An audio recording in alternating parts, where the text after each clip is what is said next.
ছবিটা হাতে নিয়ে অনেকক্ষণ বসে রইল সোহাগিনী।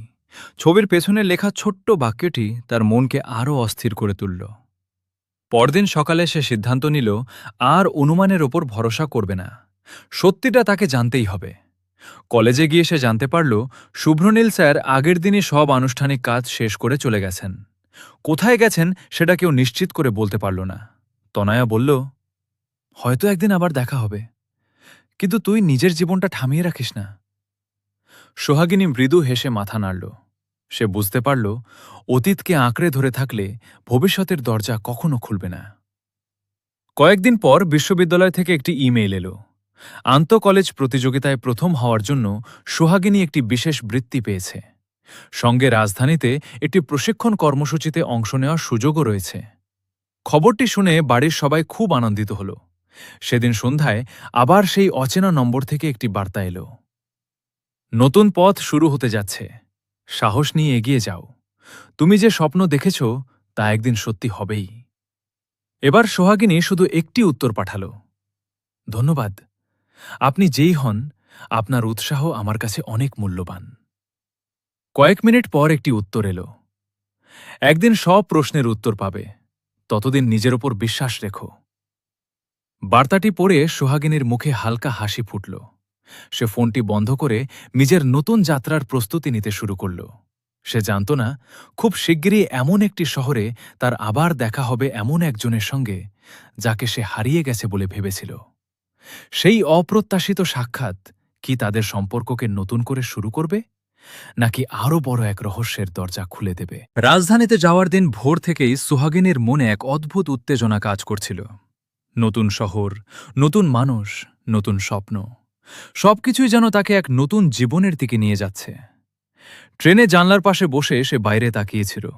হঠাৎ তার ফোনে আবার সেই অচেনা নম্বর থেকে একটি বার্তা এলো, আজকের দিনটা তোমার জীবনের জন্য খুব গুরুত্বপূর্ণ, নিজের আত্মবিশ্বাস হারিও না।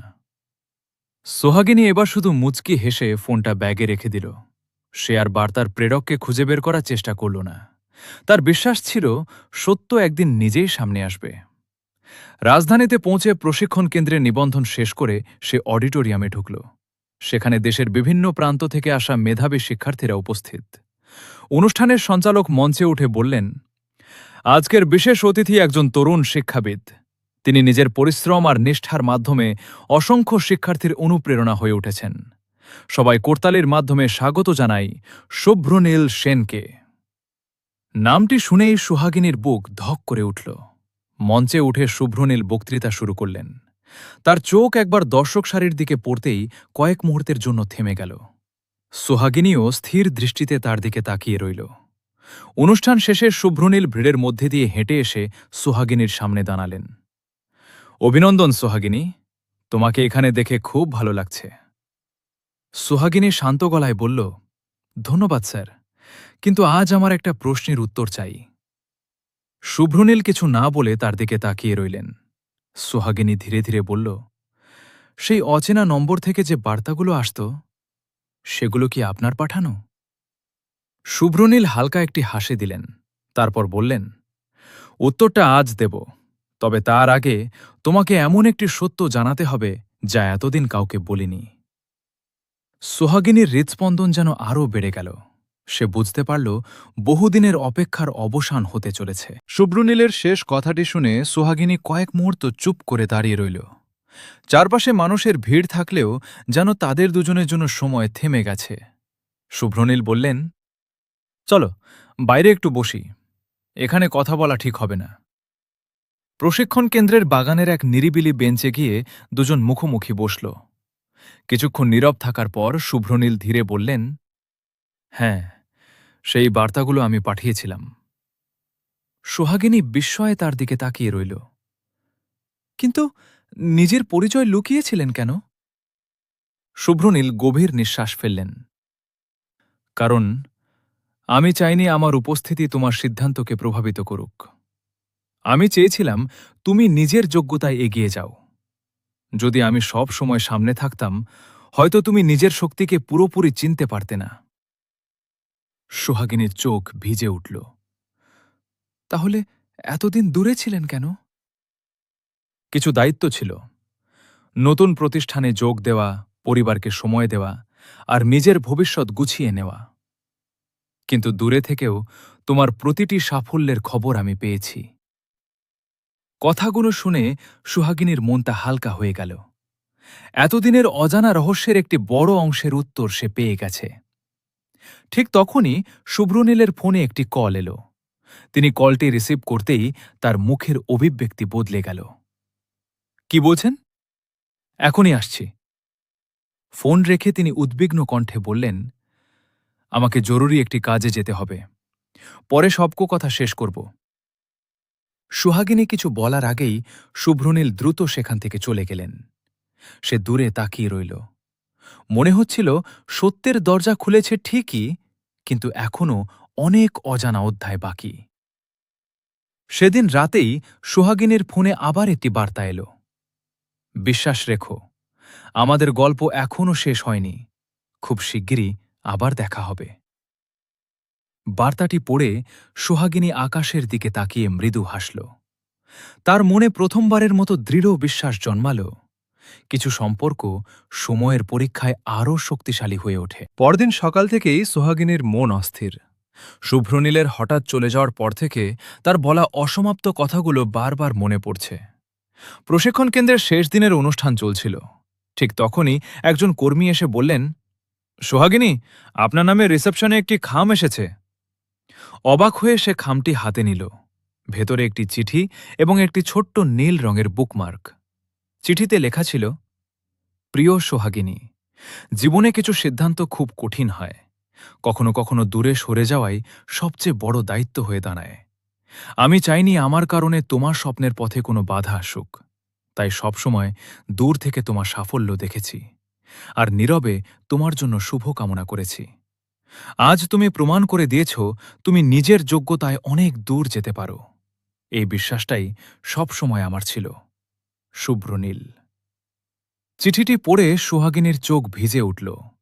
এতদিনের অনেক প্রশ্নের উত্তর সে পেয়ে গেল। ঠিক তখনই তার ফোন বেজে উঠল। স্ক্রিনে ভেসে উঠল একটি পরিচিত নাম, শুভ্রনীল। কাপা হাতে কল রিসিভ করতেই ওপাশ থেকে শান্ত কণ্ঠ ভেসে এল, চিঠিটা পেয়েছ? হ্যাঁ, পেয়েছি। আজ সন্ধ্যায় যদি সময় থাকে শহরের পুরনো বইমেলায় এসো, তোমার সঙ্গে কিছু গুরুত্বপূর্ণ কথা বলতে চাই। সোহাগিনী কয়েক মুহূর্ত নীরব থেকে বলল, আমি আসব। কল কেটে যাওয়ার পর তার মনে অদ্ভুত এক অনুভূতি জাগল।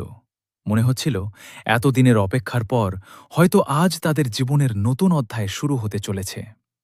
কিন্তু সে জানত না, বইমেলায় তার জন্য শুধু শুভ্রনীলই অপেক্ষা করছেন না, অতীতের একটি অপ্রত্যাশিত ঘটনাও সেখানে তার সামনে এসে দাঁড়াবে। সন্ধ্যা নামতেই সোহাগিনী শহরের পুরনো বইমেলায় পৌঁছালে। চারদিকে বইপ্রেমীদের ভিড়, আলোয় সাজানো স্টল আর মৃদু সুরের গান, সব মিলিয়ে এক অন্যরকম পরিবেশ। সে চারপাশে তাকিয়ে শুভ্রনীলকে খুঁজছিল। ঠিক তখনই পেছন থেকে পরিচিত কণ্ঠ ভেসে এলো, তুমি এসেছ? জানতাম তুমি আসবে। ঘুরে দাঁড়াতেই শুভ্রনীলকে দেখতে পেল সে।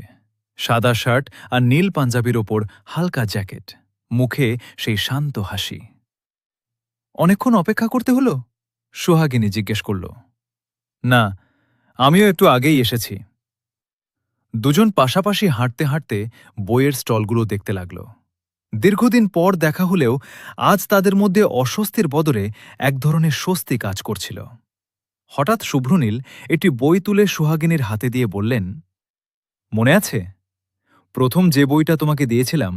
তুমি বলেছিলে একদিন সব বই পড়ে শেষ করবে।